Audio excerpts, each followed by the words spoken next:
Hey folks, going to be doing a solo play of Dawn of Ulos. This is from Thunderworks. It's in their role player universe. It is a kind of an area control game of sorts. Um,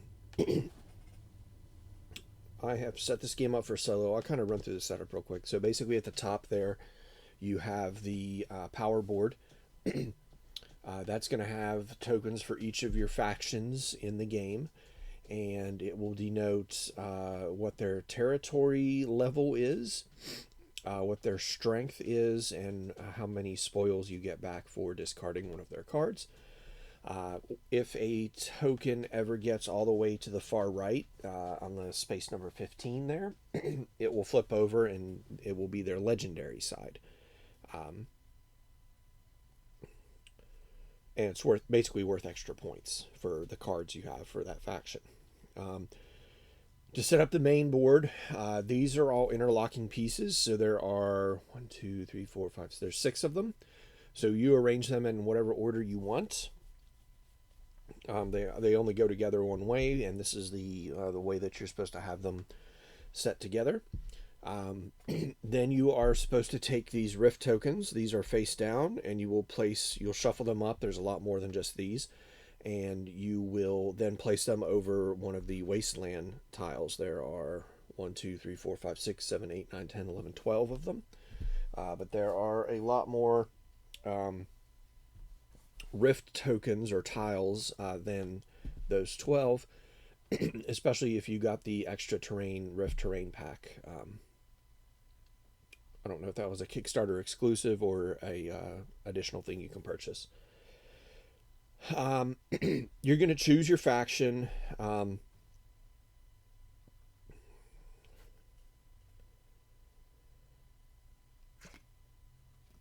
It doesn't really matter what faction or not faction, what god you choose. Essentially, in this game, you're playing as a god, and you are trying to influence the world. You're trying to, help certain factions out and stop other factions, etc.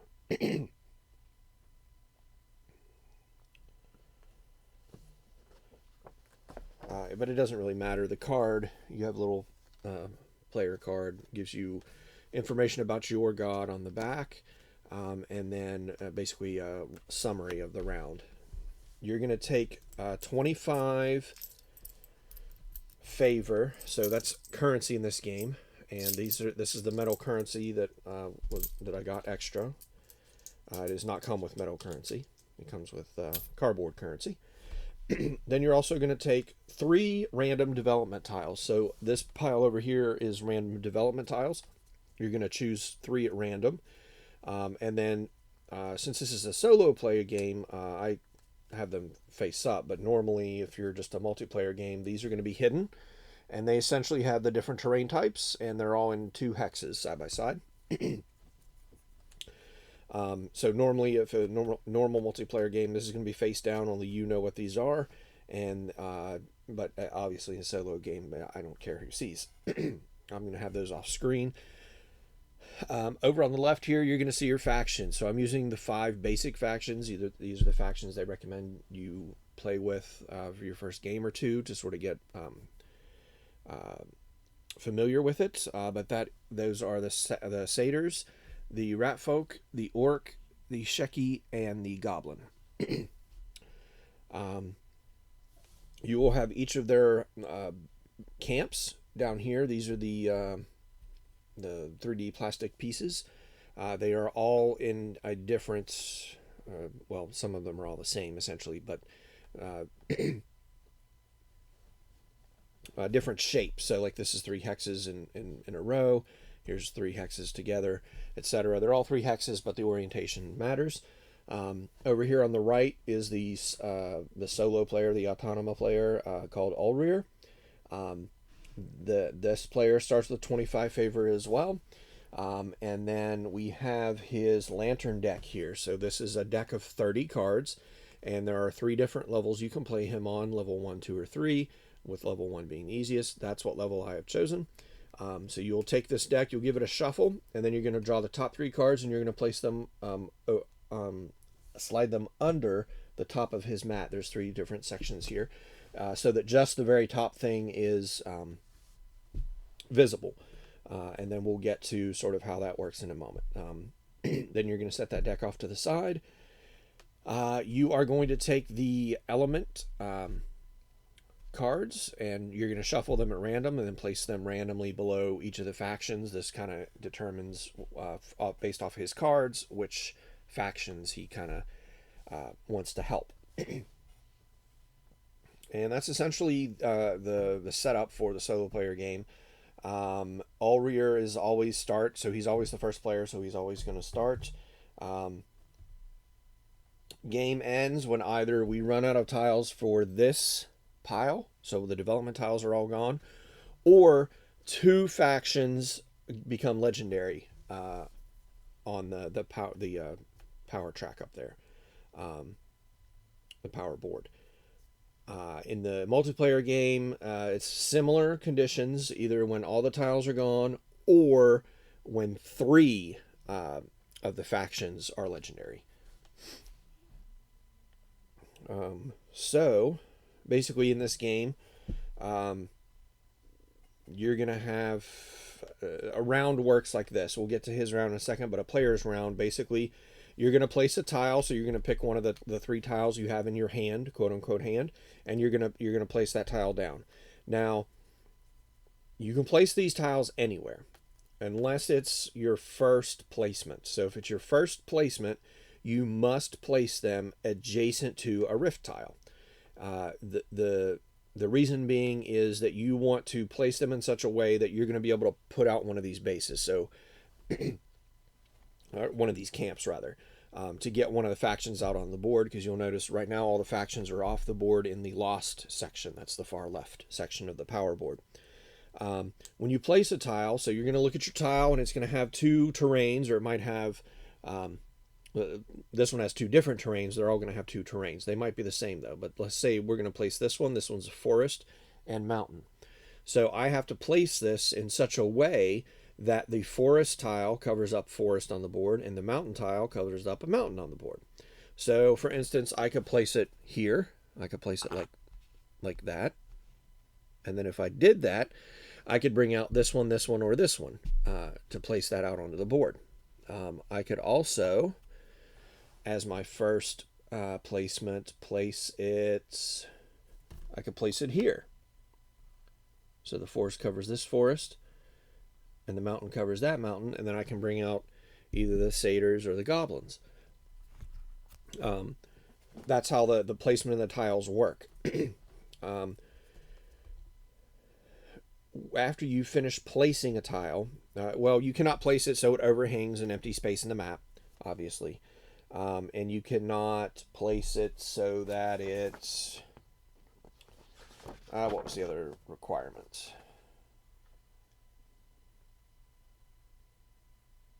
You can't cover water terrain at all. So you can never cover the water terrain spaces. After you were to place a tile, a couple of different things could happen. One is you could establish a camp. That's ideal if you have a faction off the board that you want to bring onto the board. You would, if that faction essentially can fit over where you just placed, you can bring that faction out onto the board.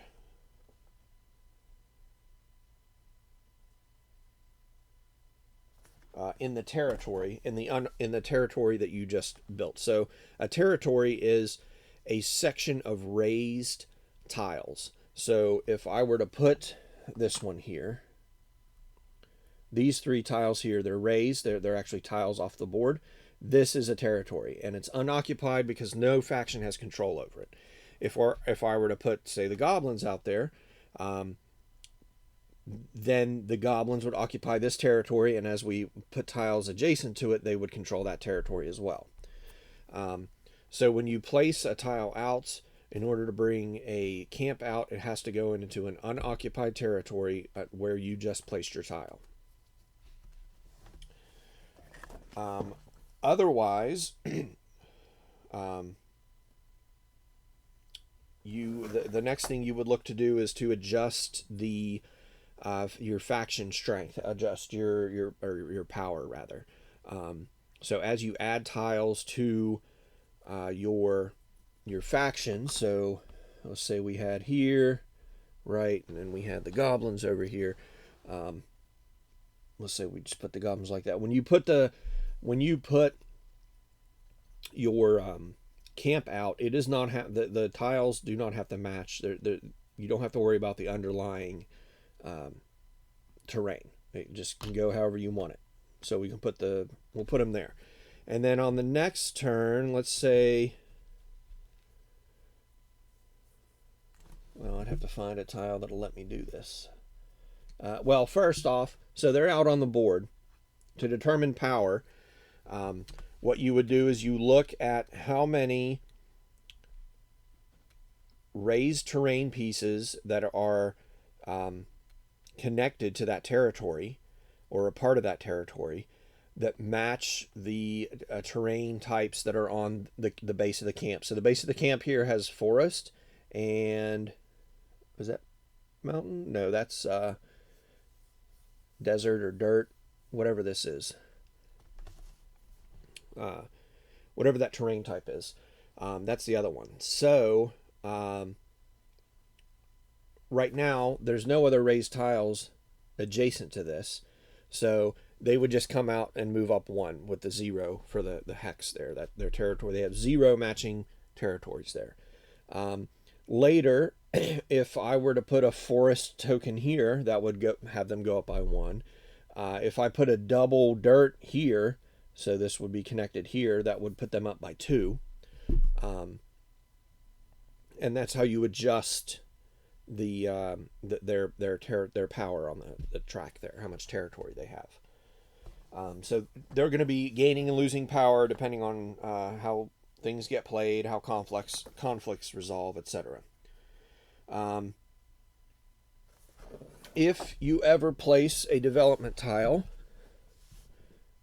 next to a rift and you're not putting out a faction, so if I did something like this and I had no faction to put here, I could claim this tile.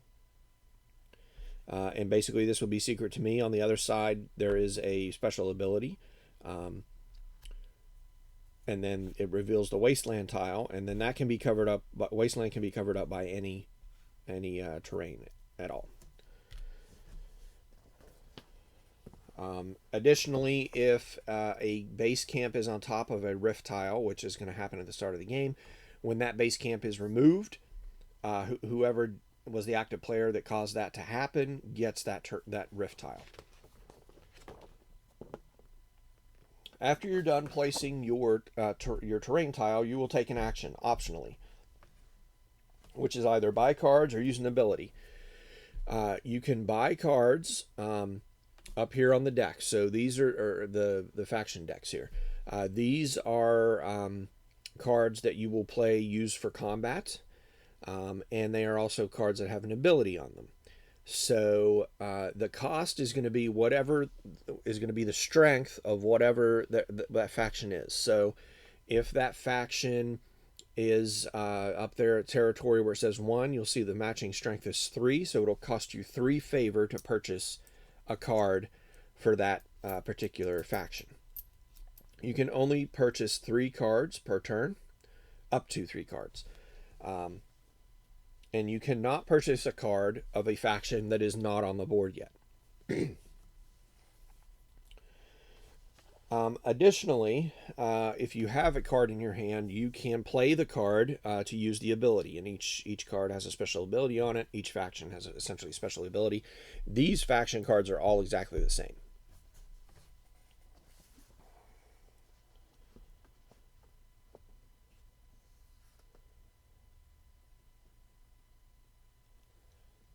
You're going to get a spoils value when you play that card, matching whatever their spoils value is up on the power board up there. Then you will draw a random tile to draw back up to 3. And then it's the next player's turn. You can use the rift tiles at any time on your turn. And then essentially, that's the player turn. Now for Ulrich here, which we'll get started with this right now. His turn is a little different. One is he can purchase cards from factions that are not on the board, and he has a couple other quirks. But first thing we do for him is we draw the top lantern card off the deck. We're going to flip it over. Now you'll see here, if I can get this to focus a little bit, there's a top and a bottom on this. The top has a element icon plus a number of hexes. So there's one tile, one double hex tile. That means he's going to be placing one hex tile or one double hex tile. Then in the middle there, you'll see, well, this is for the top ability. The middle is has the 3 sections of his player mat. The middle one is colored in, so this is going to go into the middle column, and that's going to be the active column. Then this is the top part of the bottom section is the card that he will purchase, how many and from what faction, if he's able to. If he cannot, then he will gain spoils for that faction, or try to sell his cards back essentially and get the spoils of whatever the faction is. So we will take this, it was in the middle, so we will slide it under the middle section here until it covers up the top half of the card. And then now we will develop. So we look at this column. This is the active column, the center one here. The top, we look at the top card, top of the column, and resolve that first. So we have this symbol which matches this faction, which is the orcs. So he is going to place a single development tile. We just draw one at random, and he's going to place that in such a way that he wants to try to bring the orcs out. So the orcs are a 3 in a row base. So we will turn this over, and he has 2 mountains. So we got a double mountain hex. The way you look and determine how he brings things out onto the board is you go top to bottom, left to right, or left to right, top to bottom rather. So I need to place this in such a way that it's covering 2 mountain hexes and allows him to bring out the orcs onto the board. So if we look at the first one here, remember the first one has to be played next to a rift tile. I can play it there, right? But that doesn't match the base here, so I can't use that one. I can't even play it here because there's no mountains surrounding that. I can play it here.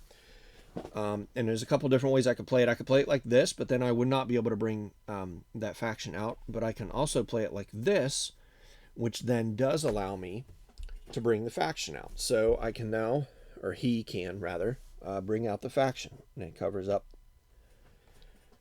the ones I just placed. So now, anytime you put a faction out on the board, you get a card from the deck. So he will get 1 card of the orcs.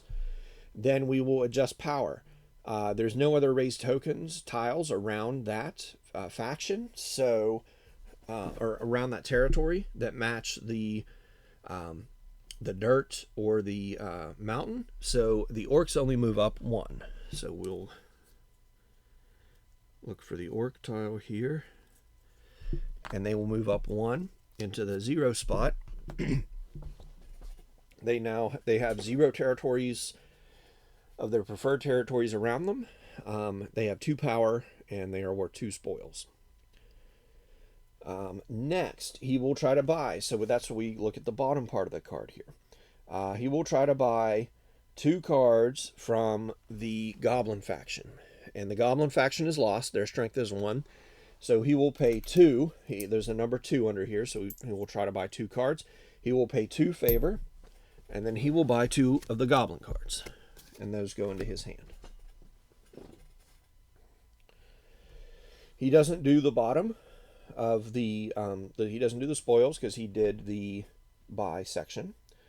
So then we move to the cleanup, which is basically the top card of this column gets discarded, of the column that was in use gets discarded.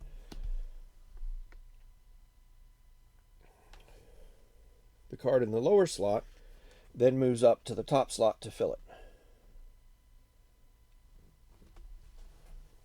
And then it's my turn. So I've got my 3 development tiles here.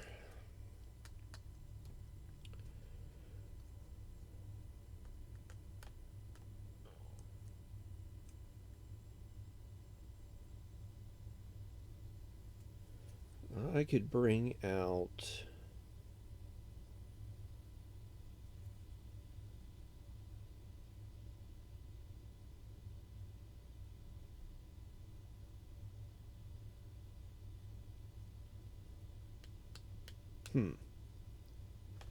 I could put grass covering grass, dirt covering dirt right here, and then I can bring the goblins out.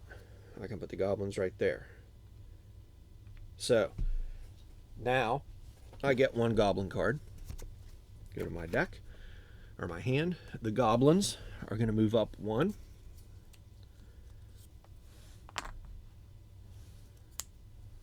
On the power track. I don't collect a rift tile. I have not initiated conflict. So conflict occurs when 2 territories meet. So somebody places a tile that connects 2 occupied territories together, and then a conflict occurs, where essentially you add. You're going to be able to play any number of cards from your hand for the factions that are involved, and each card for the factions you play adds 1 to their strength, and then whatever their strength value is at the top of the on the power board there, and then basically whoever has the most strength wins. The other faction gets removed from the board. Some of the cards come back into your hand. Some of them get discarded back to the supply, but you get the spoils for them, etc. So I did this. Buy cards. I could buy up to 3 cards of the active factions. So the goblins are out there. I could buy up to 3 cards.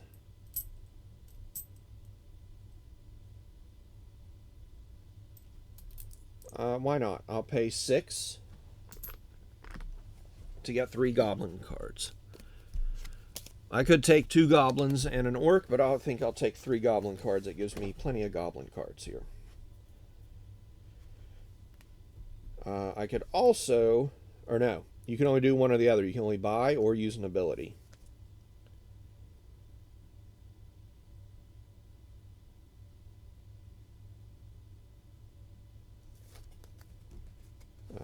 So draw a tile. I just draw another random one back up. It's the same. No, it's not the same tile. It's a different tile. And now it's Ulrich's turn. So prepare. We draw the next lantern. And it's another middle section. So we'll slide that in the middle. And he's going to draw 1 tile. And he will place it for the goblins. So he will try to place it around the goblins as best he can. He can place it right here.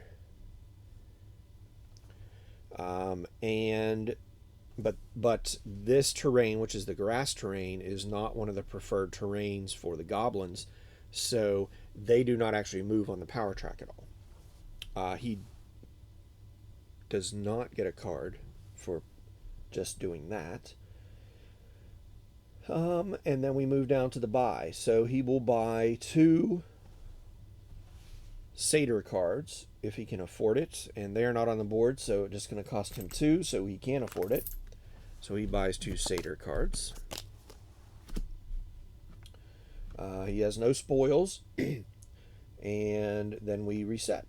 So we clean up. This goes to the discard pile. This moves up top here, and now it's my turn again. So how can I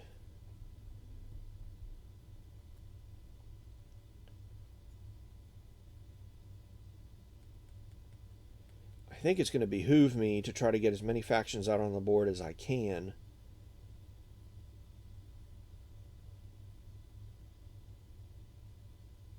So that he stops buying cheap cards, basically. So that being said,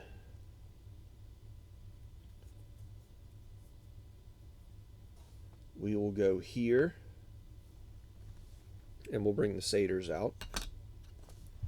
Oops. And I get a satyr card for that. The satyrs will go 1 up on the track here.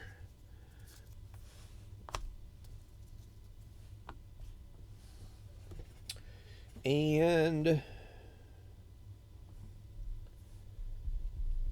now I can buy or play a card.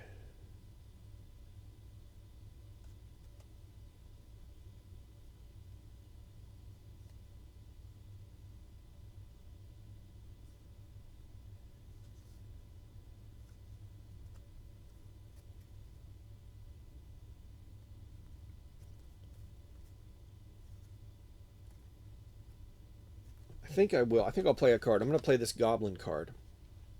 And it says Lure. For every 2 goblin strength, and right now the goblins are at the first territory column there, so they have 2 strength, so that's 1. A chosen opponent must reveal 1 random card. Then I gain the spoils value of the strongest faction revealed. Then I also get the spoils for playing this card. So this goblin card goes back into the supply. I get 2 spoils, which is 2 favor. So I get 2 favor. Then my only opponent is Ulrich over here. So I'll take his hand and I'll shuffle it up.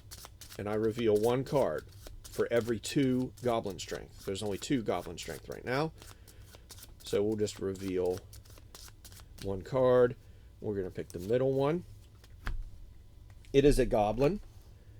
So the spoils card of this of the goblin faction is also 2. So I get another 2 spoils. Or another 2 favor. So that was my card play, and then I will just draw another tile. And now it's back to Ulrich. So we will draw another card. This time it is the far right column. And at the top of this column, he's going to be choosing the Shecky. And he will do 1 tile. We're going to draw a tile from the top here. The Shecky are not out on the board, so he's going to try to place this in such a way that he can bring the Shecky out onto the board. And remember, he has to go left to right, top to bottom. He can't place it here, anywhere where he'd be able to bring them out. He can't place it up there. There's already 1 here. He can't place it there. He can't place it here at all. He could place it right here, and that's what he's going to do. He's going to place it right there, and that'll bring the Shecky out. Right there. He gets a Shecky card. The Shecky move up 1.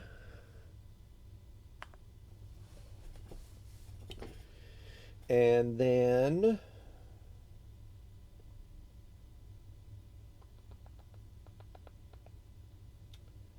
he buys 2 from the satyr and 1 from the goblin if he can afford it. So they're all 2. He's going to be able to afford it. So he's going to be spending 6. So we'll spend 6, and he gets 2 satyr cards and 1 goblin card. And then it's cleanup. This goes away to the discard. This moves up here. And now it's my turn. So the rat folk are the only ones that are not out on the board yet.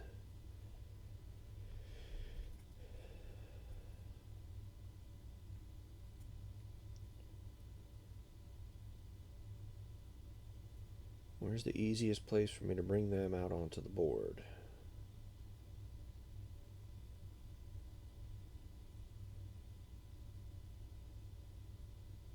Right here.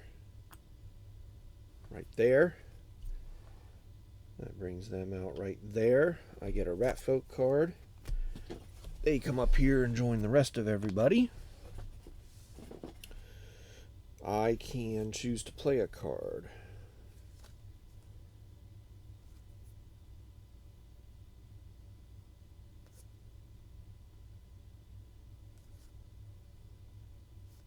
I'm not going to. I'm going to choose to buy some cards though, and I'll spend 6. They're all worth 2 because they're 2 strength, so I'll spend 6 to get 3 cards. And they're all active, so they're all out on the board, so I can buy any of the cards. I'll buy a Sheki, an Orc, a Sheki, an Orc, and another Satyr. And then I draw back up. And now it's his turn.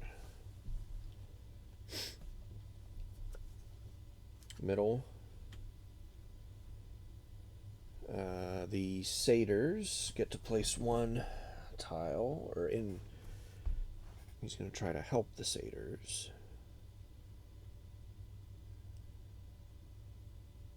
And that would be. So when you're placing a tile to expand, you're supposed to start on the north section and then work your way around.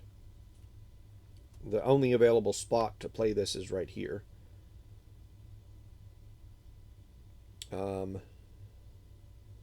And they are grass and forest, which means they don't get anything from this other than it just increased their territory.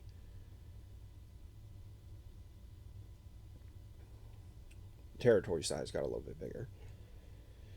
Then he will try to purchase 2 Rat Folk card. They are worth 2 apiece, so we'd have to spend 4. He will do so, and he gets 2 Rat Folk card.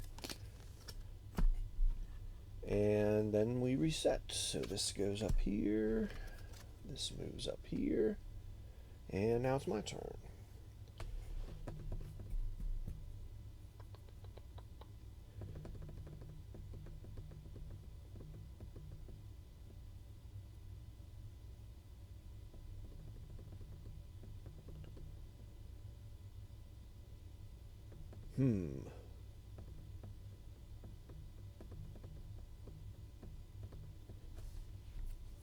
I'm going to place this right here.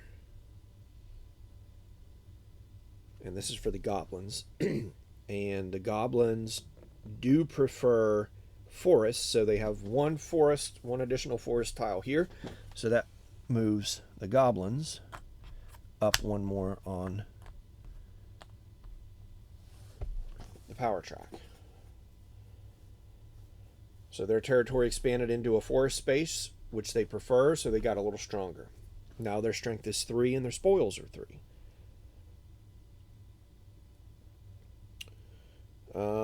Now I can buy a card or use an ability.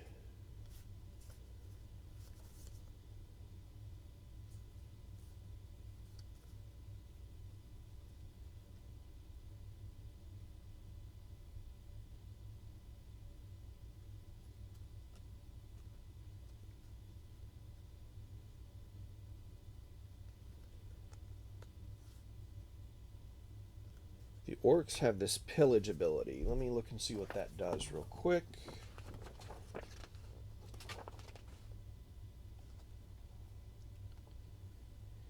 Alright, pillage spaces have no terrain type when determining a faction's territory value, but they are still part of the faction's territory. Each space may only contain 1 pillage token. If there are not enough pillage tokens in the supply, add as many as possible. So it basically is a kind of a conflict ability. I don't really need to play it just yet.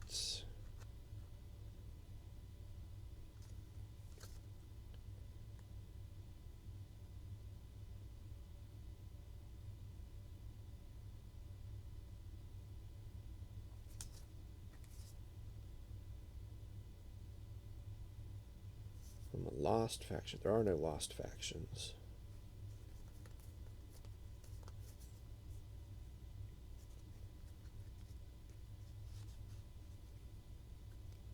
I'll go ahead and buy 3 cards. They're all going to be goblin cards.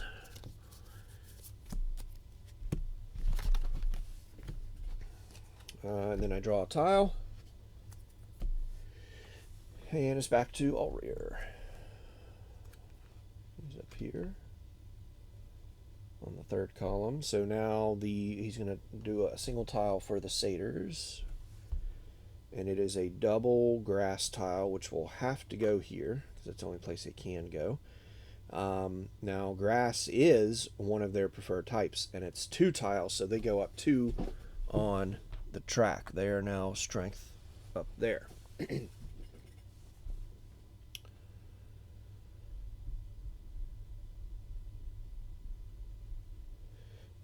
Then he will try to purchase 2 rat folk cards if he can.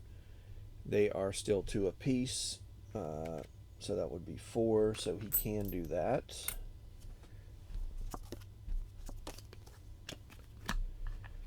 And then we just reset. So that goes to there, this goes over here. Back to me. Place a card. He has a lot of rat folk card. He doesn't have a lot of shanky cards. Can I do anything to... What do they like? They like forest and mountains. Okay, so I could put this here. That expands the shaky territory. And they like mountains and forest. So that increases them by 2 and puts them right up there. Then I can buy or play a card optionally.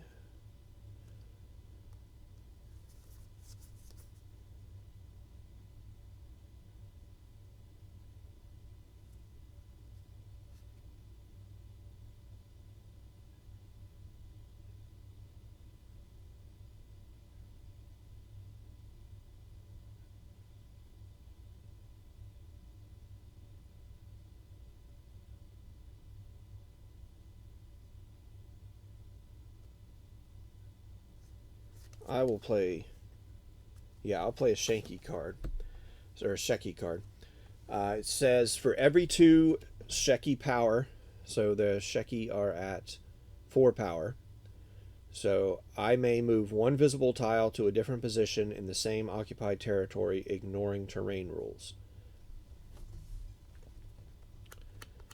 So I'm going to choose this one, and I'm going to move it over here.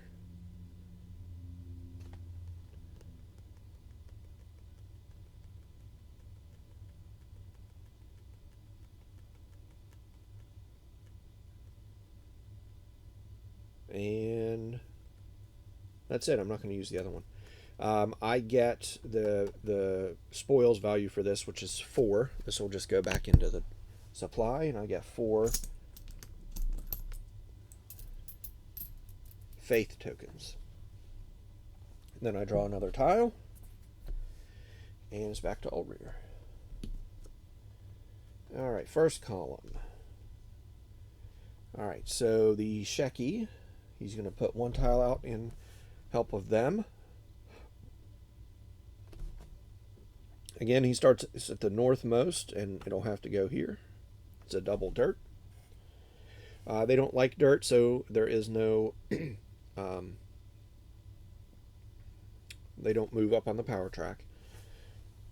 Then he's going to try to purchase 2 rat folk card and then 1 Shecky card. The rat folk are still at 2 apiece, so that'll cost him 4, which he can do. So he gets 2 rat folk card. And then he will try to purchase 1 of the Shecky card. The Shecky card is 4. He doesn't have enough for it, so he doesn't do it.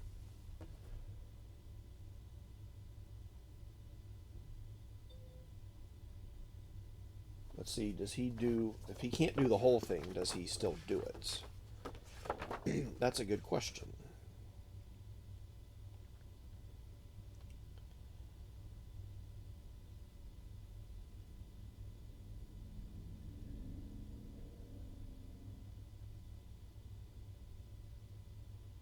No. He cannot buy them all. So those 2 rat folk card go back. He gets his 4 coins back.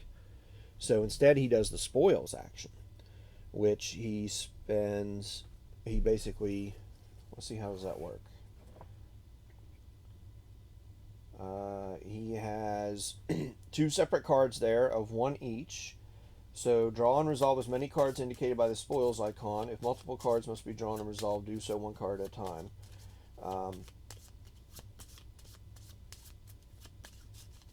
Okay, so we just get the spoils value for whatever card this is shown here.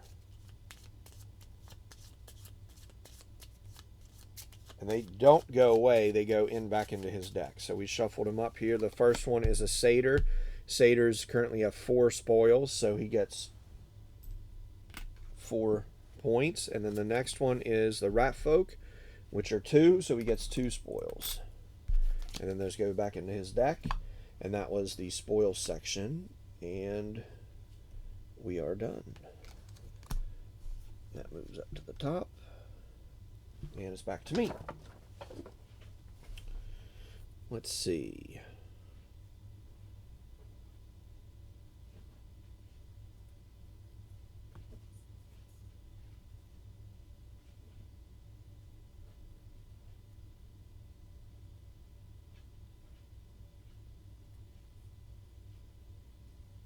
Can increase the satyr even more.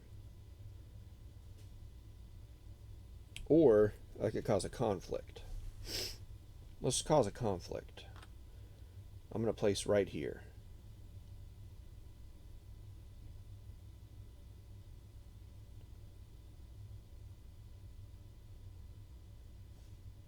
This doesn't help them. This helps them by moving them up by 1. So the satyrs go up by 1.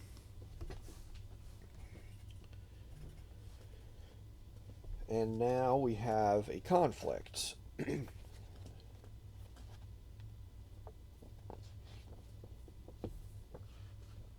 So this works a little differently for solo mode. Let's see here. I initiated the contact. Okay. I will choose how many cards I want to initiate. So do I want the satyrs to win or the rat folk?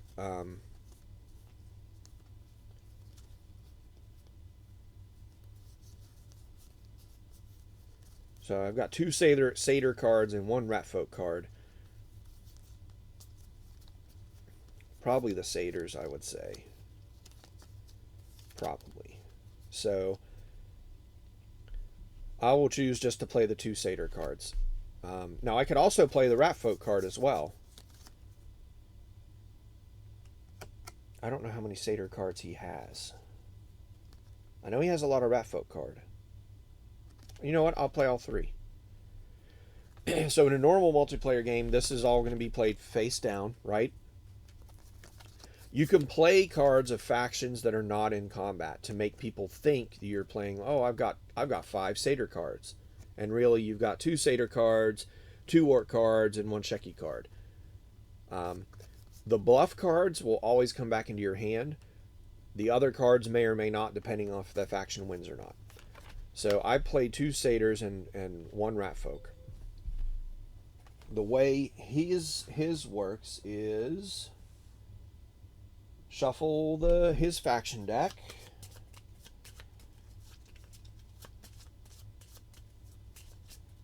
Then draw and reveal half of the cards from the deck rounded up. Alright, so we have... Let me give this a good shuffle here.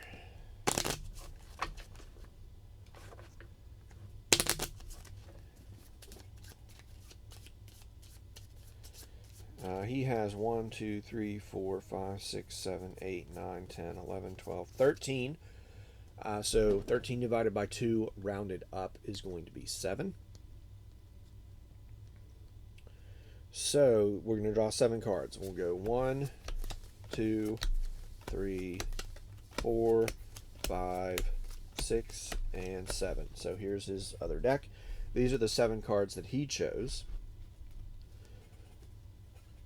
And we turn those over, and all we care about are the ones that of the factions he chose. The other ones go right back into his hand. Excuse me.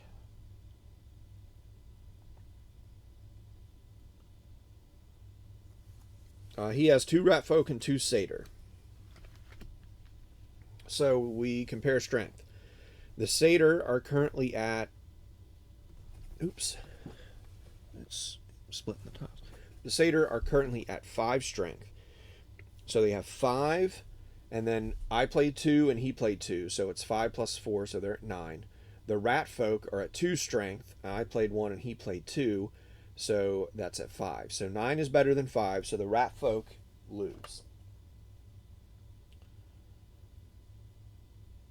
So all cards of the losing faction get returned to the supply.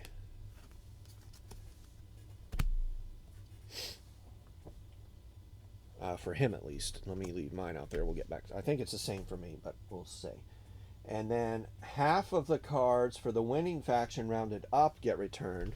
So he played 2, so 1 satyr gets returned. The other one goes back into his hand. Let me look at for me now. All players must return half of the cards rounded up that they committed for that faction to the supply. So I committed 1 card, so half of that rounded up is 1, so that's how many I have to return. I played 2 satyrs. That's 2 divided by 1 is 1, so 1 goes back, the other one I keep.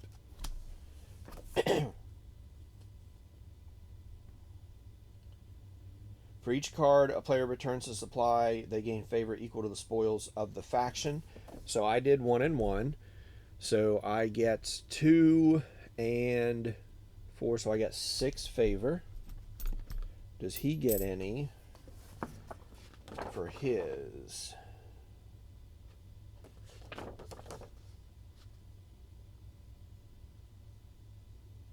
Yes, he does. So he returned.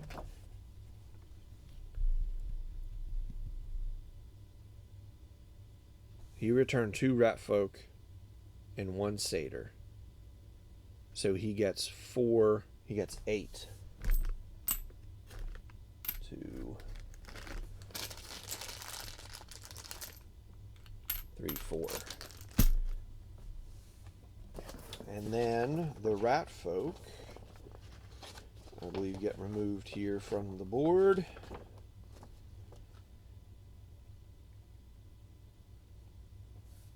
Yes, the rat folk come off. They go here.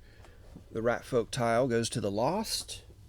And I caused that, so I get the rift tile.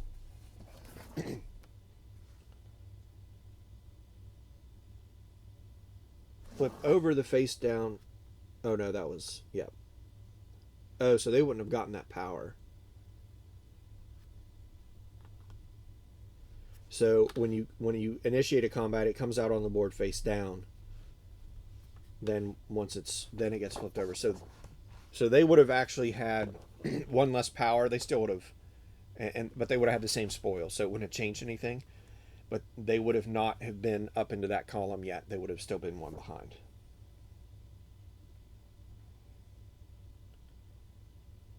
If the camp marker of any lost faction could now fit in an unoccupied territory somewhere on the map, the active player establishes the faction's camp. Oh, actually, they would go up another one, wouldn't they? No, they would not. No, they wouldn't.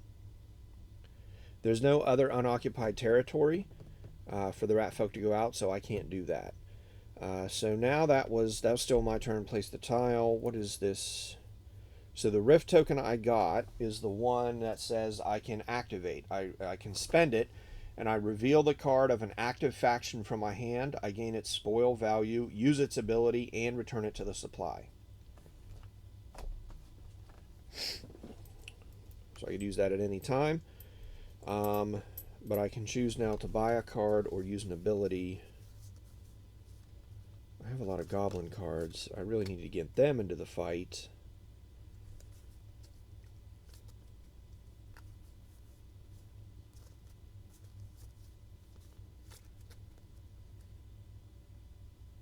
Orc cards are real cheap right now.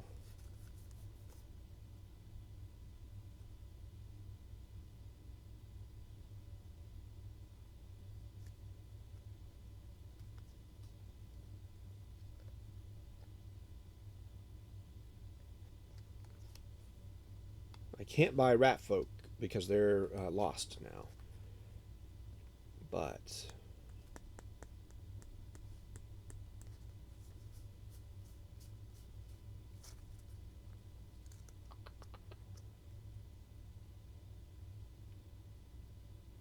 let's buy some orc cards. They're 2 strength. I could spend 6 to buy some orc cards. I'll buy 3. Add those to my deck. Alright. And then I just draw back up. And now it is Ulrich's turn. Middle. He is going to be the rat folk, so he's going to try to put the rat folk back out. And it is a forest, and so he can't do that. He's got to go again, left to right, top to bottom. He can't go there. He can't go there. That's already taken. He could place there, but it's not in the shape of the rat folk. He can place right here. And it is in the shape of the rat folk, so he puts the rat folk on the board. He gets a rat folk tile or a card. They come back up onto the board. And then he tries to buy 2 goblin cards. And the goblins are at 3 strength, so he could pay 6. Pay 6 to get 2 goblin cards. Those go into his deck. And then this resets. And it's back to me.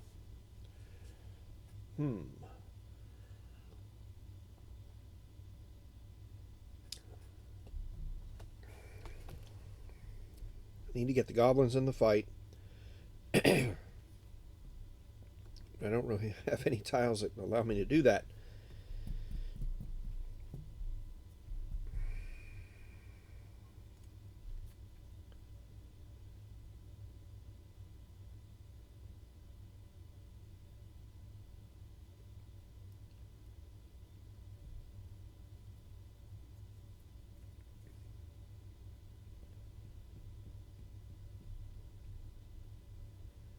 Orcs.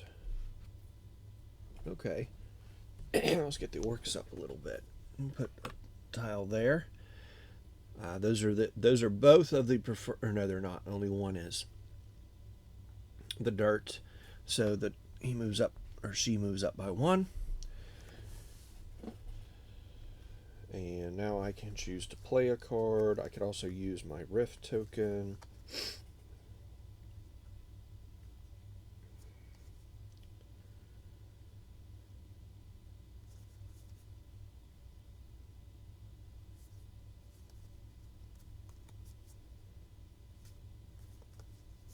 Or I could buy more cards.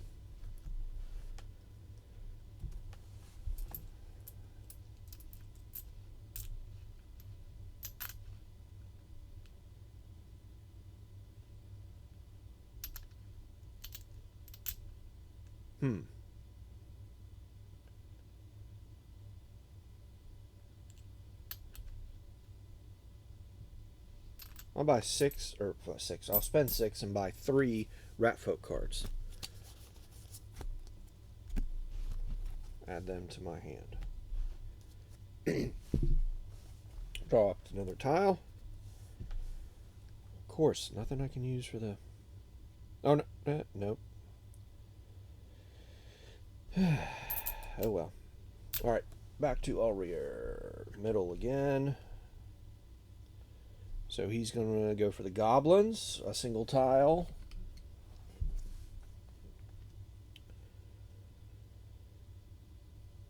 And he will place it right here. Dirt is one of the things they prefer, so the goblins go up 1 on the track. Then he will try to purchase 2 orc cards and 1 Sheki card. The orc cards are 3 apiece, so that's 6. He has that. And then the Sheki card is 4, and he has that, so he can buy that. So he'll spend all that. And he will get 2 orc cards and 1 Sheki card.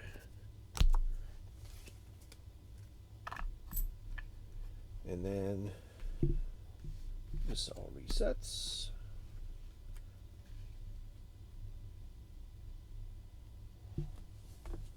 And it's back to me. Well, this opened me up a little bit.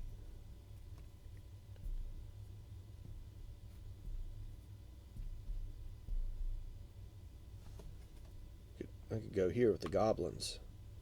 And that's both of the tiles they prefer. So they move up 2. So they'll go up 1, 2.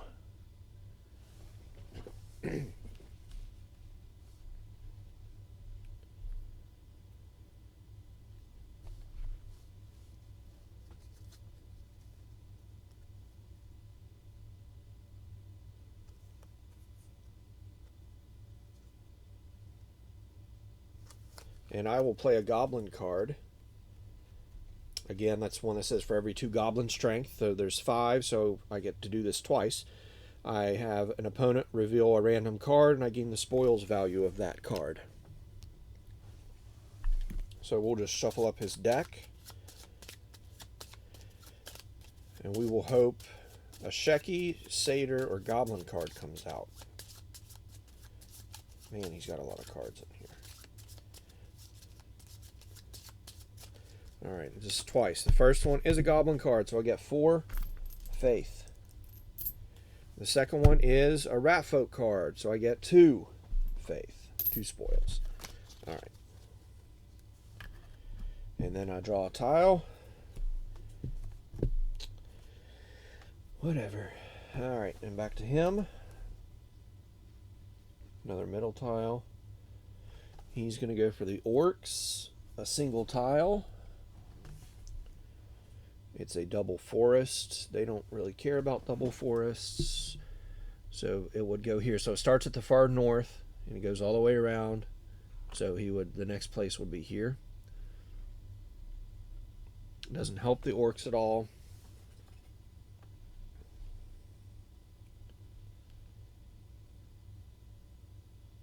And then we go to the bottom. He's going to try to buy 2 orc cards.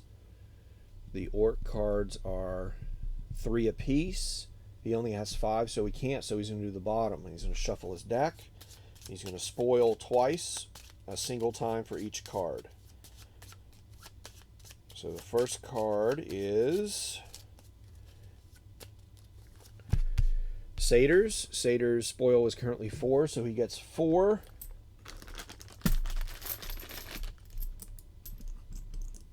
For the Satyr. And then the second one is the Sheki, and he gets another 4.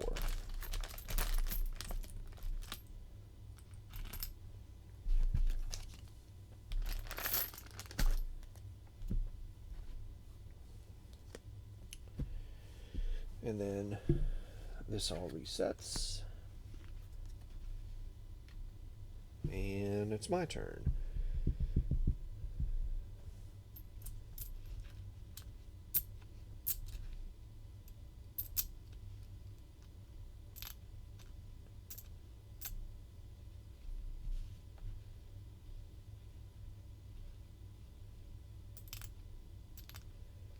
Can't really do anything with the goblins.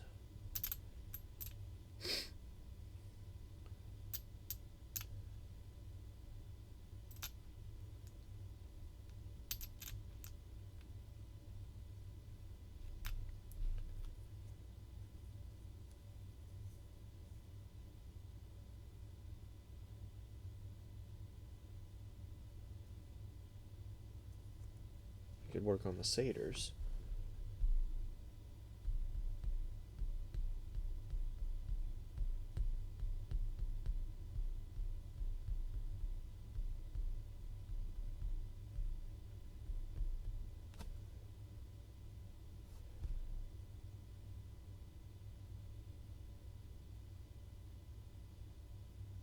Let's do that. We'll work on the satyrs. That hits both of their preferred tiles, so they move up twice. So they'll go 1, 2. I can buy cards, or I can play a card.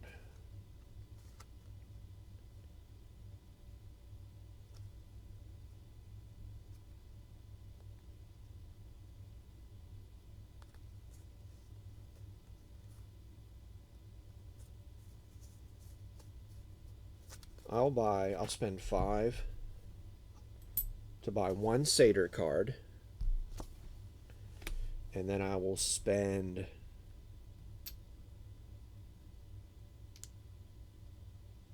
or no, I had to spend 6 just to buy that satyr card. And then I'll spend 6 more to buy 2 orc cards.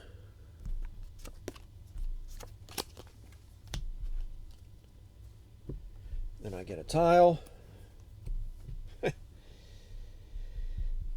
And it's back to Ulrich. Third column. He's going to do Rat Folk with a single tile. Let's grab one from the top here. And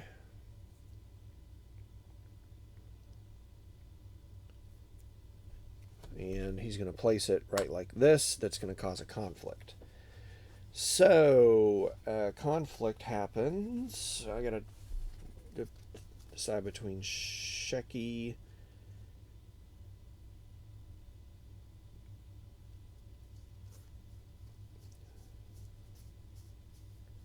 and Rat Folk. I don't have any Shecky cards. Just have Rat Folk cards.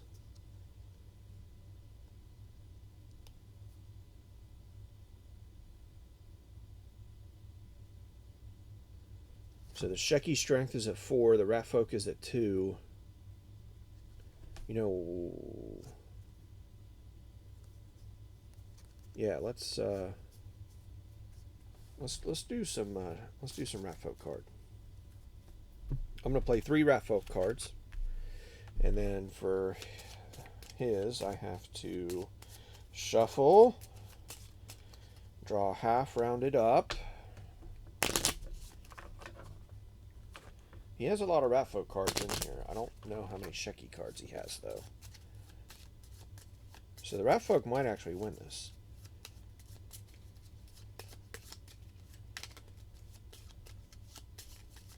Alright, he has 1, 2, 3, 4, 5, 6, 7, 8, 9, 10, 11, 12, 13, 14, 15, 16 cards. So we're going to draw 8. 1, 2, 3, 4, 5, 6, 7, 8. This is the side that stays over there. Alright, he has 1 Rat Folk, 2 satyrs that go back, another Rat Folk, another Rat Folk, and that's it. Everything else goes back. So he added 3 Rat Folk to the fight as well. So that puts the Shecky at a strength of 4. Rat Folk base 2, 3, 4, 5, 6, 7, 8. That's more than a Shecky. So the Shecky are actually going to lose. So I don't remember.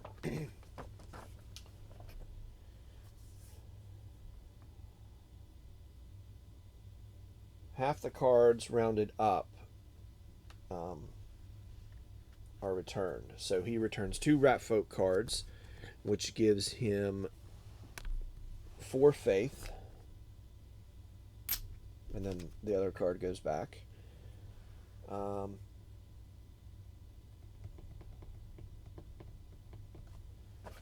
For me, I think it was half of each. Yep. So I return 2, but I get the same 4.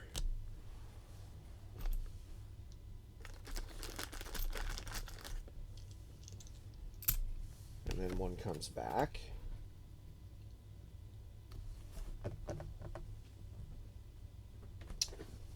The Shecky come off the board.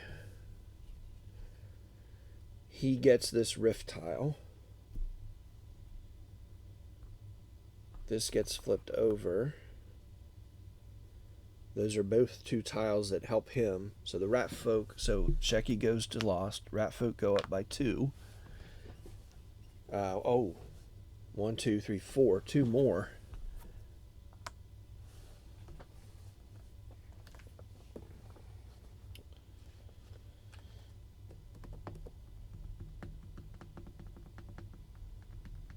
And then now, does he collect a rift token?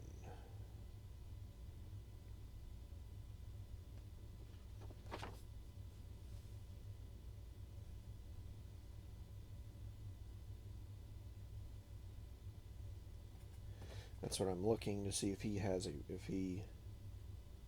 yeah, he gets them. No. Does he?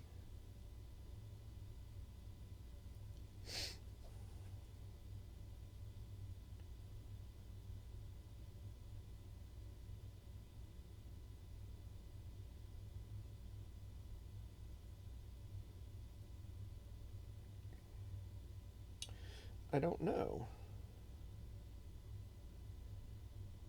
Does not say. I don't know why he wouldn't.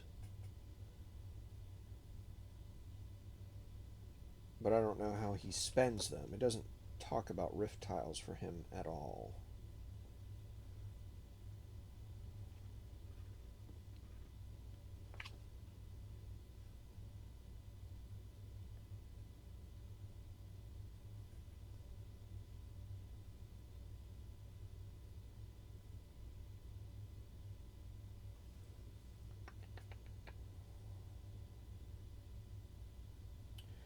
Does not talk about rift tiles.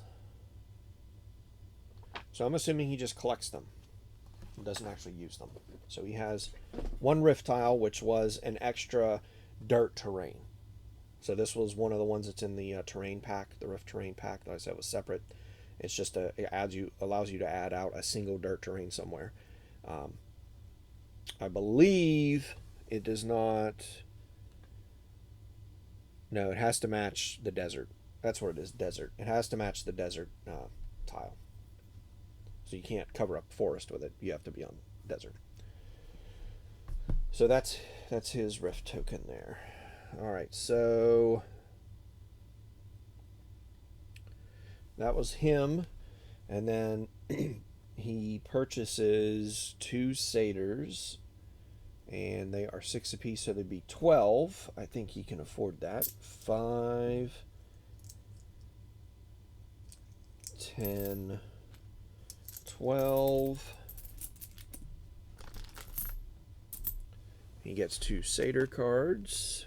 I feel like I'm losing this game, even though it's on easy, but I don't really know what I'm doing either, so that goes there. Now it's back to me. Ooh, if I can get the rat, if I can... I can't get there, though.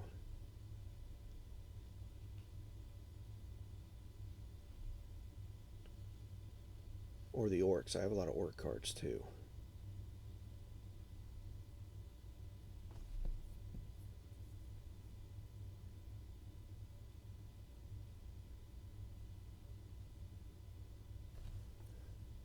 I could do that. Gives him a mountain. That moves the orcs up 1. Buy or sell, basically. Or play a card for an ability.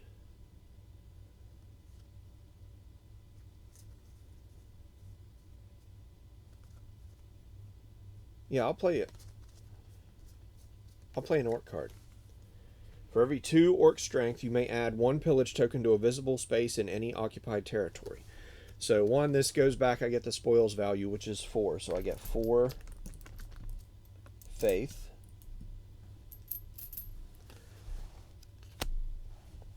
But I get to take the pillage tokens and put out 2 of them, essentially, because I have 2 strength, or I have 4 strength, and for every 2 I get to put 1 out. And what a pillage token does is, I believe it zeroes out the terrain type, if I recall correctly. No terrain type when determining a faction's territory value. So if I want to decrease the satyrs, because he has a lot of satyr cards, I think. So I want to. So I'd want to do something like this. So that nixes the grass and the forest, which is what they need. So they fall by 2. That's no longer a territory that they prefer. Then I get another tile. Double forest. There we go. We're going to have a combat with the rat folk in the next turn. And then that's me. His turn. Far right. He's going to do satyrs again. A single tile. Again, we start at the north and try to place it moving around, which will go right here. It does increase them by 1 because it was a forest. And then he tries to purchase 2 orc cards for 4 apiece. He's not going to be able to, so he sells. He's going to sell. He's going to get 2 times the value of a single card for the spoils.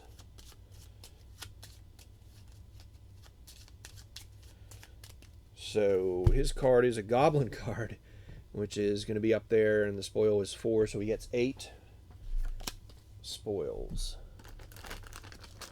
So we'll give him a 5 and these 3. And that does go back into his hand, I believe, just to make sure that...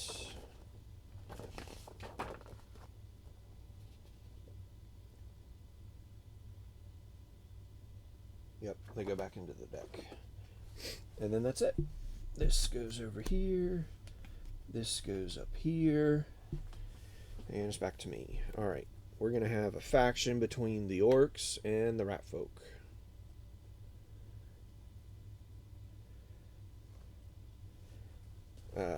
Actually, this will be face down to indicate there's a attack going on here. Alright, so now... Or not the orcs, the goblins. How many goblin cards do I have?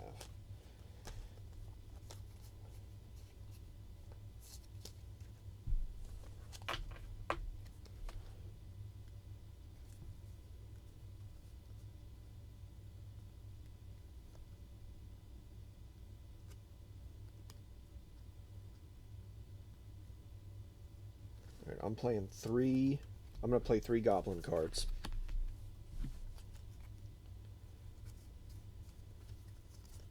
And 1 rat folk card, just to see if I can get the spoils for it. He's got to shuffle his deck, and then we split it in half. He's got a decent amount of goblin cards, not very many rat folk cards. So I'm pretty confident that the goblins are going to come out on top on this, but we'll see. 1, 2, 3, 4, 5, 6, 7, 8, 9, 10, 11, 12, 13, 14, 15, 16, 8 cards.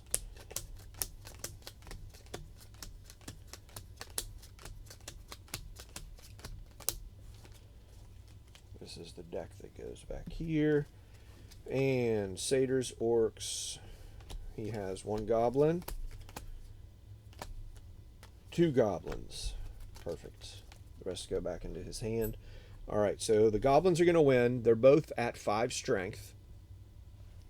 And then I played 1, 2, 3 goblin cards, and he played 2 goblin cards. So that's 10 strength versus the rat folk 5 plus the 1 rat folk card I played of 6. So the rat folk are going to lose. He gives back 1 of his goblin cards. The other one goes in, and he gets the 4 spoils for that.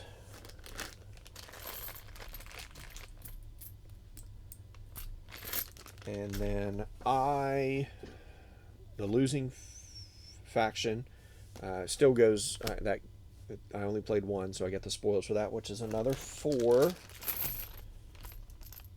for me. And then I'm going to give back 2. I'm going to keep 1 of the goblin cards and give 2 back, which gives me 8 more spoils. I'll make some change here in a minute. And then the rat folk come off. I initiated that, so I get this tile, and it is a tile that says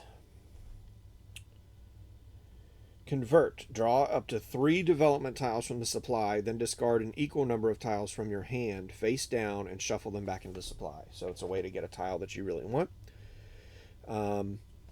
This then gets flipped back over, and that is 2 forest, which is what they want, so the orcs go up 2 more spots. The rat folk go to the lost pile. And now I can play or purchase cards.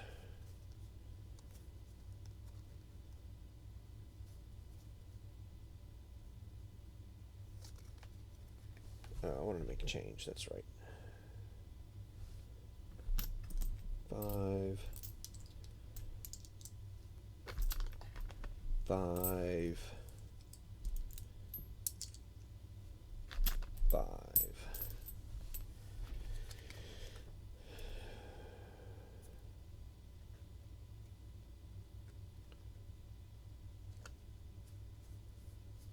I'll play a satyr card. So I get the spoils for it, which is 4. And then it says for every 2 satyr, or every 2 strength satyr, there is 5 strength satyr. You may gain 1 card of any lost faction from the supply at no cost. So I will take...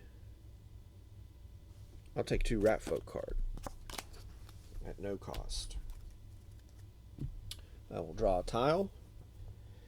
And now it's back to Ulrir. He's over here. He's going to go rat folk. He's going to try to pull the rat folk back out with a single tile. Got to be in the straight line. He can't do it there. He can't do it there. He can't do it all the way over here, though. So the rat folk are back out. He gets a rat folk card for putting them out. And then he tries to buy 2 satyr cards, and the satyr cards are 5 apiece. He can do that. There's 5, 3, 4, 5.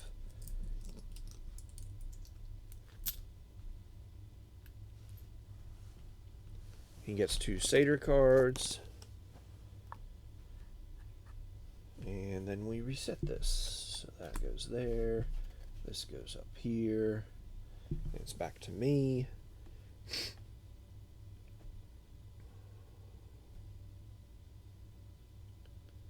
Can make the goblins even stronger if I wanted to.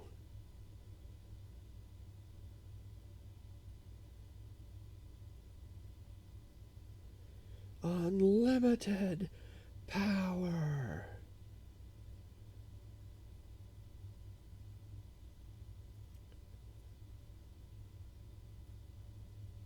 I think I'm going to. So this is a wasteland tile. I can put any terrain type over it. So I'm just going to cover it up like that. And basically what this does is adds forest, 1, 2 forest, and they also like the desert. So 1, 2, 3, 4, 5 to this, which puts them up to 1, 2, 3, 4, 5 right there.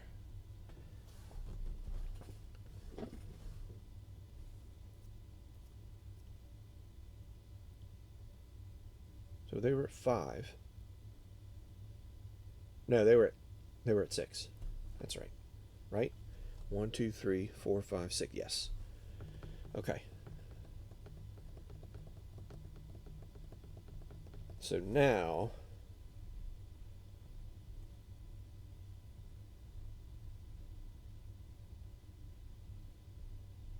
if I want to buy goblin tiles, it's 8 apiece.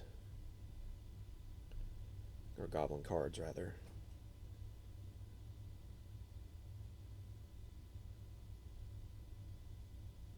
Do I want to use...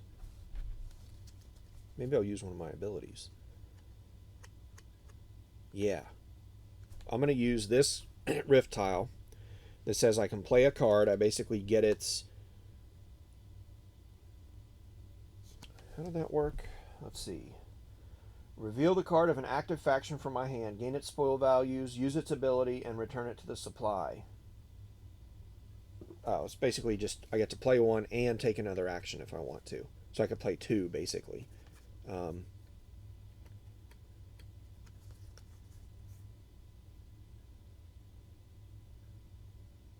But I think what I'll do...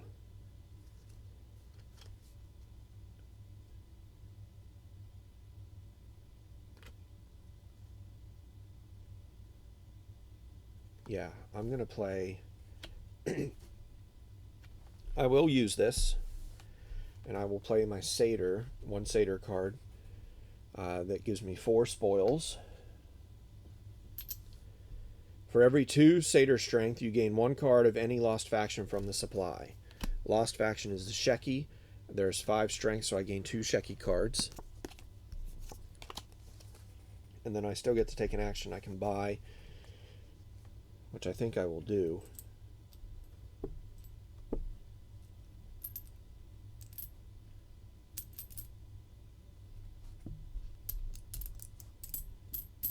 For however many that is, to buy goblin cards. 8 apiece. I don't know if that's a good move or not.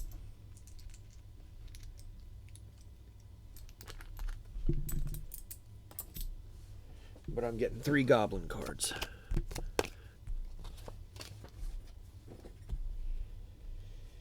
Then I redraw a tile. And it's his turn. I'll rear 3rd column. He's going to go for the orcs. A single tile.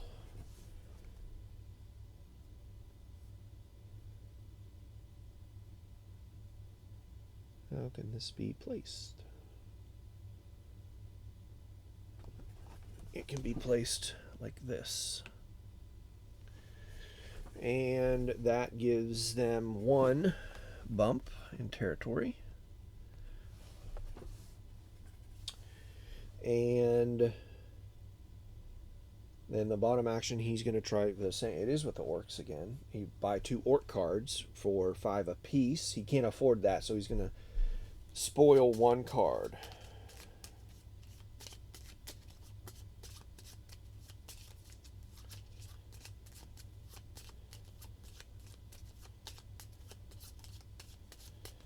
And the card he's spoiling is the Sheki, and it's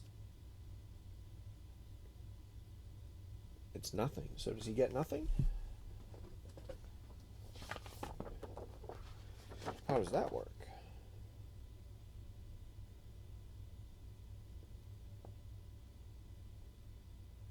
Yeah, I guess nothing. Sheki is out, so he gets nothing for his spoils.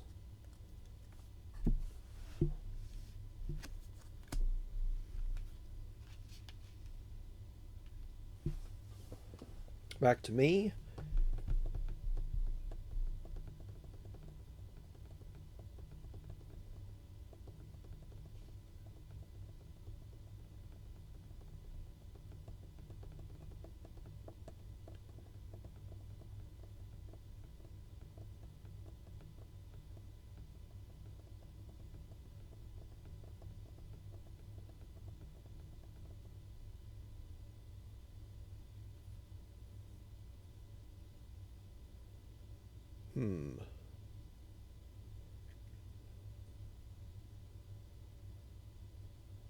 Part of me doesn't want to bring the Sheki out yet.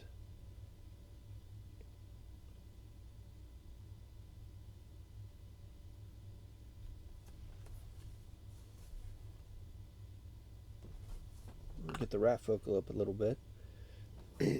Cause them to go up 1. And then I thought I had another satyr card in here. I guess I don't.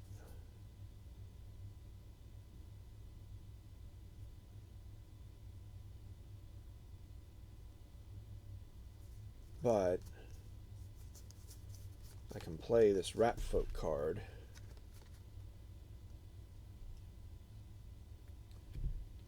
For every 3 rat folk strength, and they're at 3 strength right now, you may draw 1 development tile from the supply and place 1 tile onto the map. So that'll go back there. I get their spoils, which is 3. I draw 1 tile, and then of the 3 I have, I can play 1 and put it out on the map.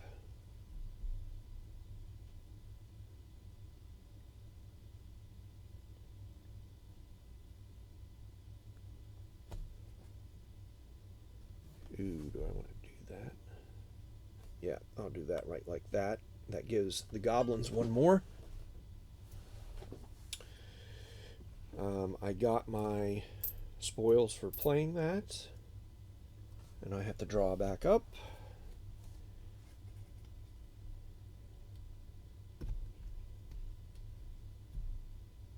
And it's back to him.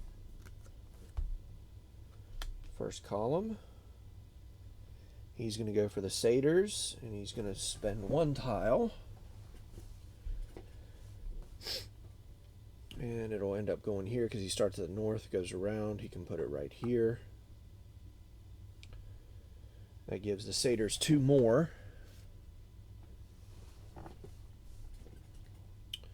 Then he wants to try to buy 2 Shecky cards, and they cost 1 strength apiece, so he'll spend the 2 and get 2 Shecky. And then he's done.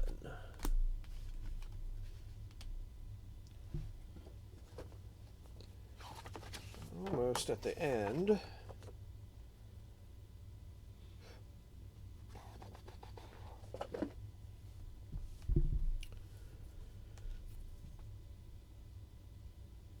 I'm going to go ahead and place here for the Gobos.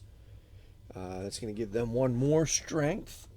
And then I get this rift tile since I'm placed adjacent to it. And this rift tile says Scout. Draw 1 development tile from the supply, then place 1 tile from your hand onto the map, following all placement rules.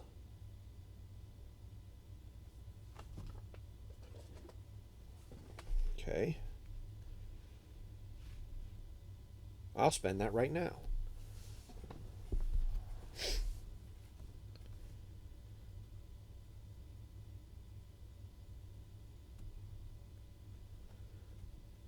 We'll place it right here. Those are the 2 types that they like, so they move up to 2, so they get to legendary and then they flip over. Now, does anything happen when they flip over to legendary? Let's look at that real quick.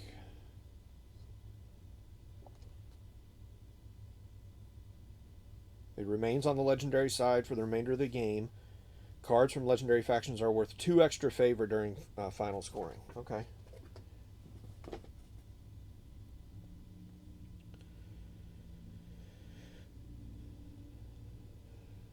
So that was placing the tile, and then placed another tile. So I have an action to buy a card,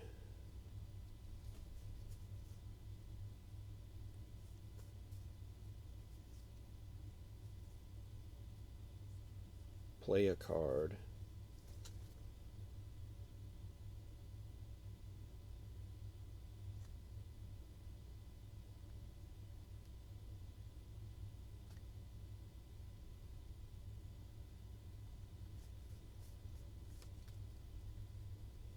I can buy an orc card for 5. 1 orc card, please. Then I'm done. I gotta draw back up. And it's back to over here. Alright, far right here, we're going with the orcs. I like it. We're gonna take that tile right there. And it's a forest desert, which comes all the way back around to here. And that adds 1 to the orcs. Then he tries to buy 2 goblin cards and 1 satyr card. So the goblin cards are going to cost him, he doesn't have enough. So he's going to have to sell. Goblin cards are 10 apiece right now, because they've built they've expanded their, and I don't think they don't increase off that board, so there's not any benefit to increasing their territory other than causing a conflict.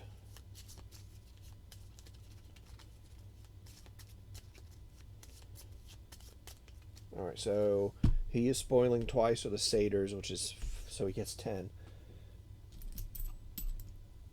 Just what he didn't need. And then that gets discarded. That comes up here. It's back to me.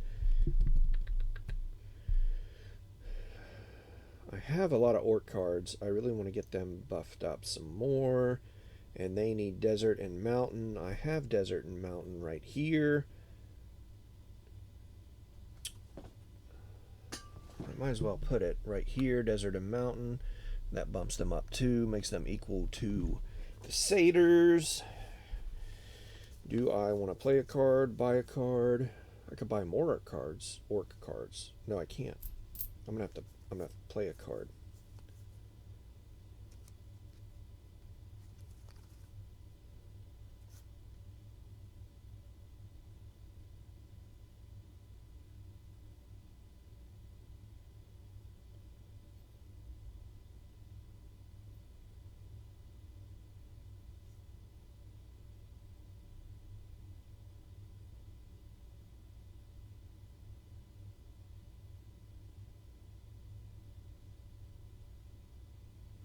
Alright, does the Sheki ability allow me to place over water tiles?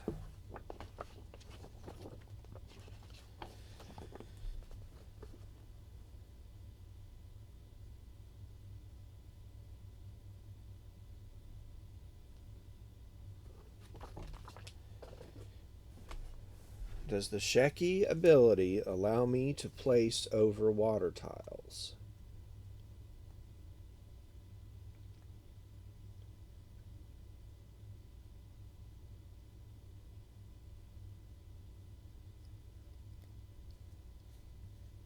For every 2 Sheki power... Oh, I can't. It doesn't matter. They have no power. So I can't... It doesn't make sense to replay it. But it says, for every 2 Sheki power, you may move 1 visible tile to a different position in the same occupied territory, ignoring terrain rules. I would say that it does allow me. But I might have to go to the Board Game Geek for that one. Alright, goblin cards I want to keep. Orc cards I want to keep. The only other one I have is a rat folk card. That's not going to give me, it's only going to give me 3. But it could help. We'll play it. We'll play the rat folk card. It's going to give me 3 favor. And it allows me to draw a tile and place, draw a development tile. Place 1 tile onto the map. So of the 3 that I have, I could place 1.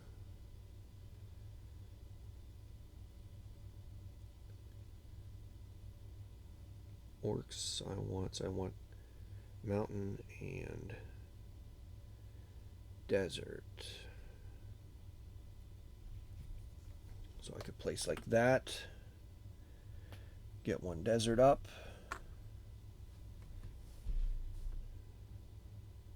And then I draw another one. Double mountain. And it's his turn. Alright, we're doing the Sheki. So he's going to try to bring the Sheki out onto the board. And he's going to try to use this tile.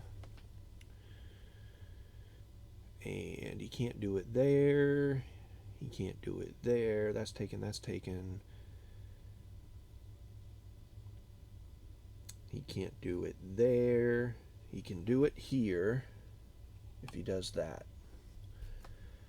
And then the Shecky are out on the board. He gets a Shecky card. Then he tries to buy 2 Rat Folk card at 3 apiece, so he can. So he'll have to spend 6, and he gets 2 Rat Folk card.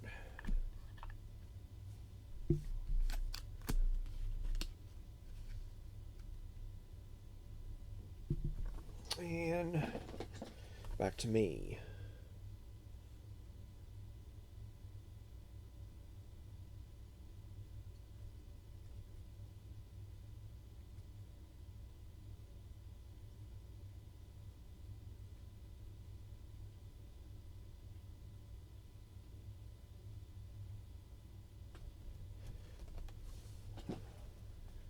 Mountain, double mountain there, which increases the works by 2.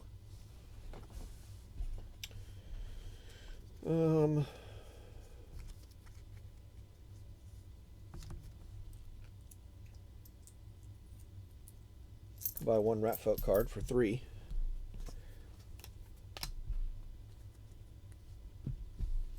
And get another tile. Another double mountain. Back to him. Middle. He's going to try to do the orcs.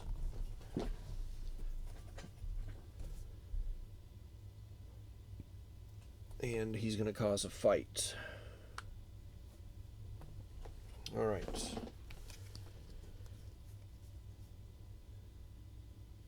Orcs are at 8 strength. The Rat Folk are at 3. I don't think I'm playing any. No, I'll play a Rat Folk card to get, well. Ooh, I can get some monies though. Yeah, we'll do this. 2 orcs and a Rat Folk for me. And we gotta shuffle his.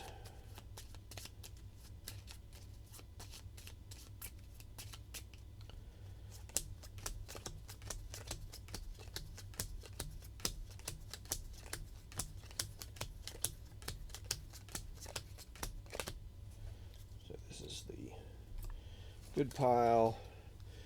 And we got orcs and Rat Folk. So there's 1 Rat Folk, 2 Rat Folk, 3 Rat Folk. That's it. So he played 3 Rat Folk. I played 2 orcs and a Rat Folk. The orcs start at 8 plus the 2 I have here is 10. The Rat Folk start at 3, 4, 5, 6, 7. Orcs win. Rat Folk are dead. He discards 2 of the Rat Folk and he gets 3 apiece, so he gets 6. And then this one comes back to his hand. I get rid of 1 Rat Folk for 3. And then 1 orc for 6. And then the Rat Folk are gone. He gets this rift tile.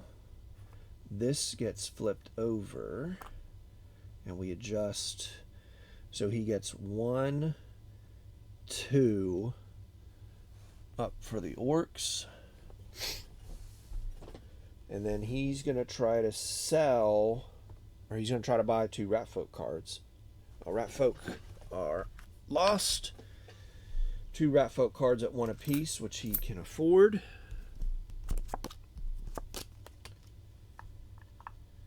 And then this is done. This comes up here, and it's back to me.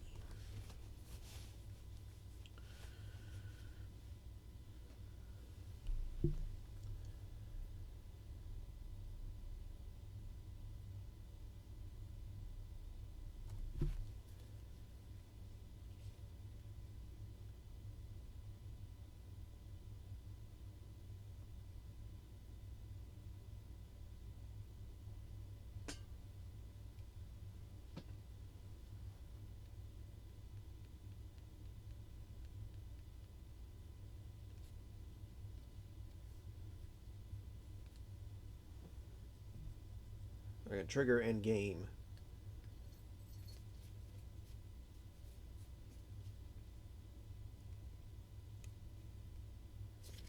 I can trigger end game.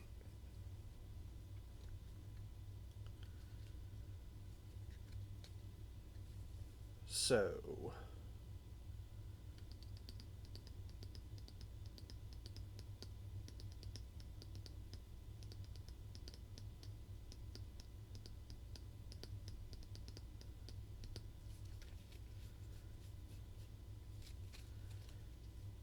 but it makes sense for me to try to hurt.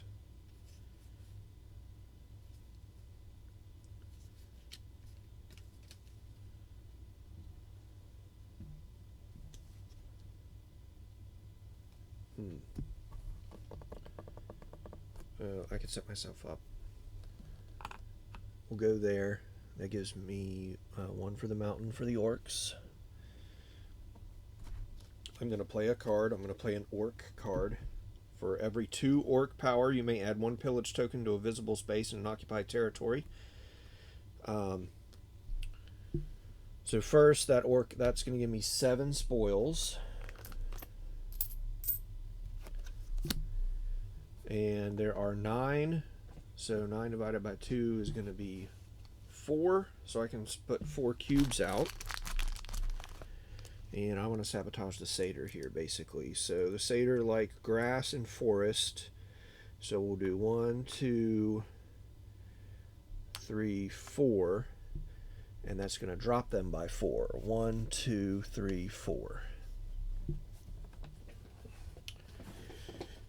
And then I will take a tile. And it's his turn. 3rd column.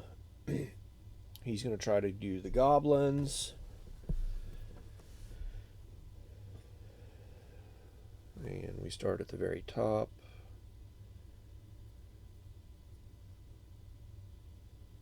I guess he could go like this. Or like this.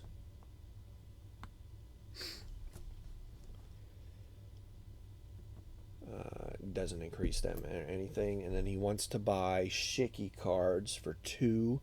And they are 2 apiece, so he'd spend 4. 5 are back, give him a 1. He gets 2 Sheki cards. And then he's done. And I think I will end the game right here.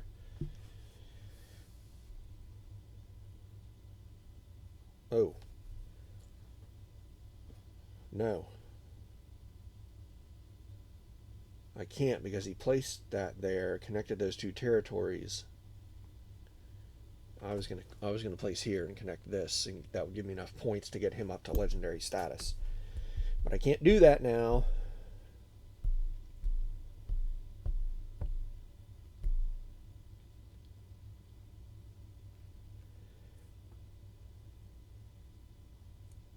Mountains and desert.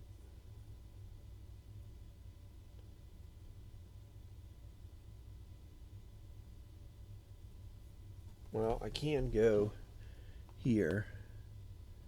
Gives me 1 more desert tile, which gets him up here. I get this rift tile, which says terraform.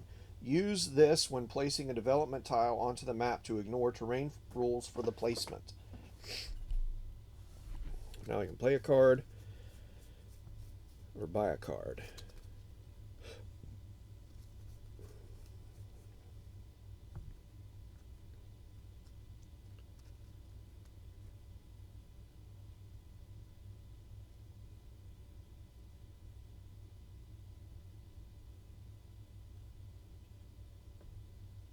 Drop the Sheki even more.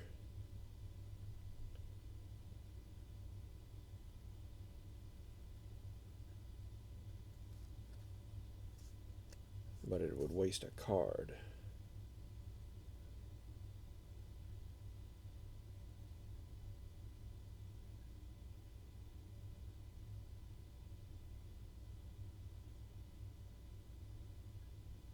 You could do attack against the Sheki. I could play the card and then force an attack. Maybe. No, I can't. I don't see any double. No.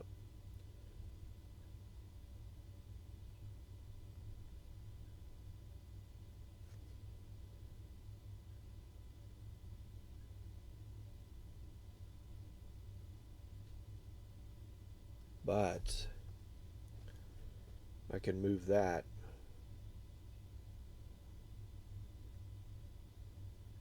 It doesn't matter. I can win either way. I'm not going to do it. I'm not going to buy or...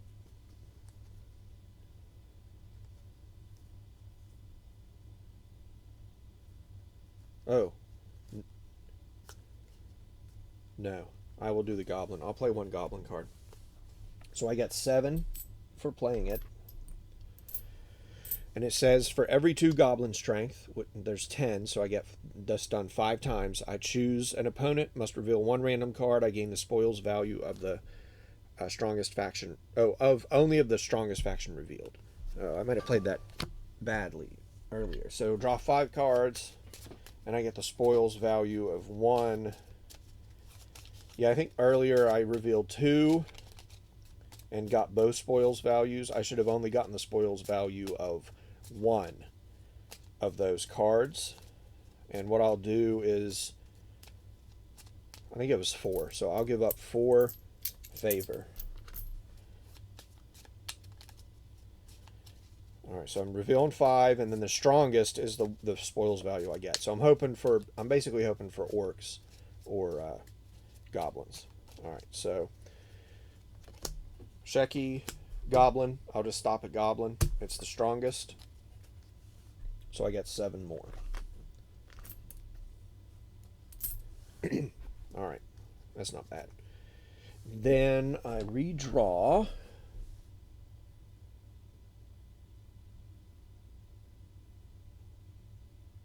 Wait, did I place a tile?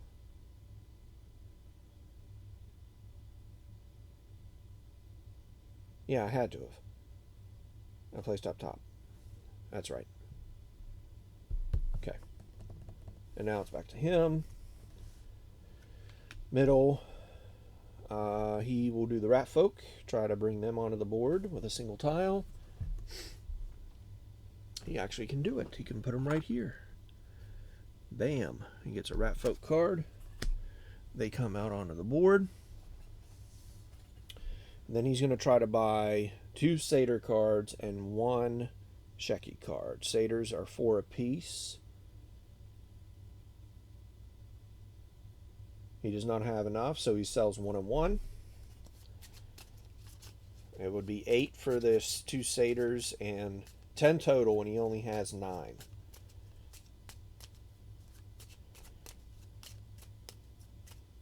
And the first one, he gets satyr spoils, which is 4. And then the second one is rat folk, which is 2.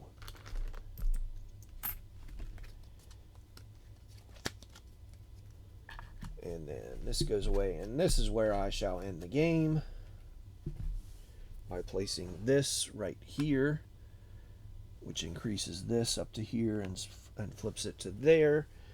I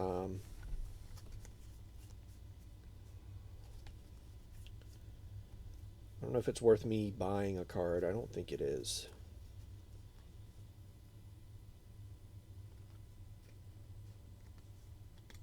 Like it's for 2. Could do this once. I don't think it's really going to help me.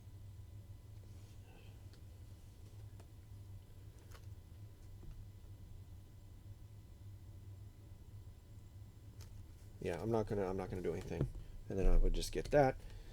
And now the game ends because we have 2 factions at legendary status.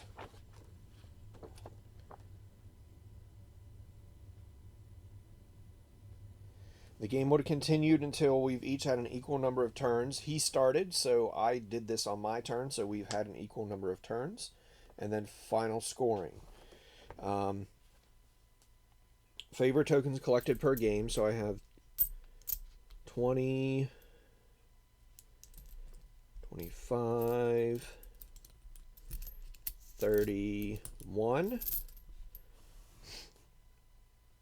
For each faction card, gain favor tokens equal to the faction's strength value.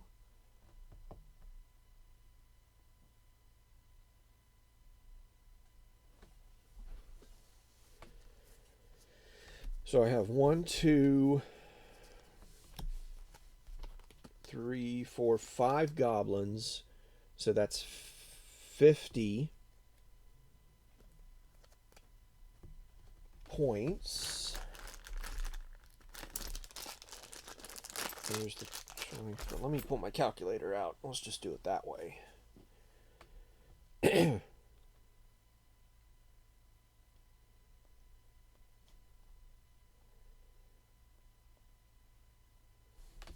So this was 20, 31. So at 31 plus 50 for the rat folk.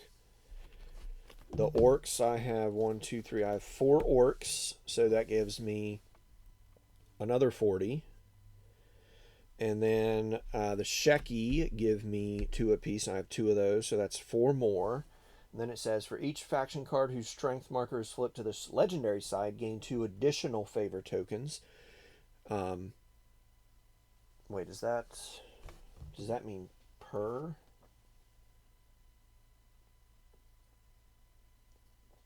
Per card? Oh yeah, for each card. So that's 2, 4, 6, 8, 10, 12, 14, 16, 18. Plus 18. And then for each unused rift tile, the player gains 3 favor tokens. So I have 2, so that gives me 6 more. And then Ulrir actually gains 5. So my total is 149. And then we'll get his total right now.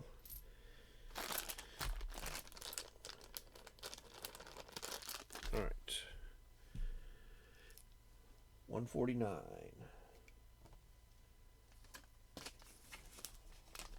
It's mine. Just write this down so I don't forget. He has, hold on, let's put all, I don't want to mix any of this up. I don't want to cheat myself. Put all this away. I've been known to cheat myself. All right. He has 5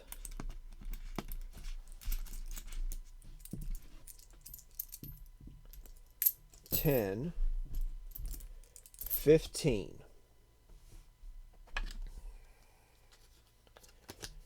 Let me separate all his cards out here.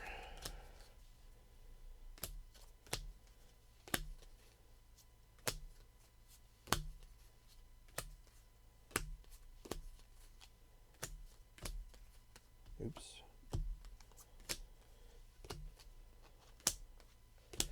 All right. So let's go back here. Reset all this.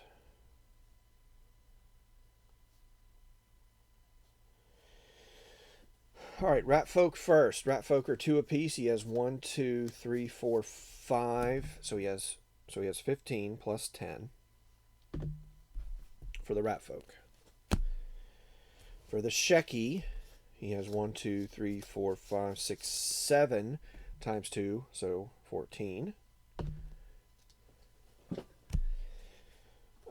For the satyrs, he has 1, 2, 3, 4, 5, 6, 7 times 4 for 21.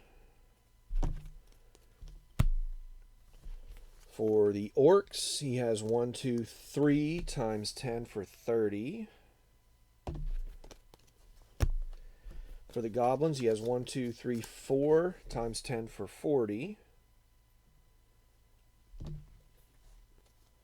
I'm starting to get a little worried here. Oh, he had 3. He had 4 and 3.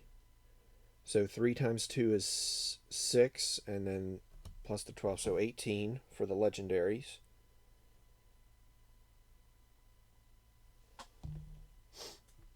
And he gets 5 tokens apiece for these 2, so it's 10. So he did 158 and I was at 149. So he beat me by 9 points. But now I have a better idea. I did the right thing down here, getting his satyrs all the way down. I need to figure out a way to how to get him to burn cards. Probably more conflicts, I would assume. I think he had way too many cards at the end. And I probably should have initiated a lot more conflicts.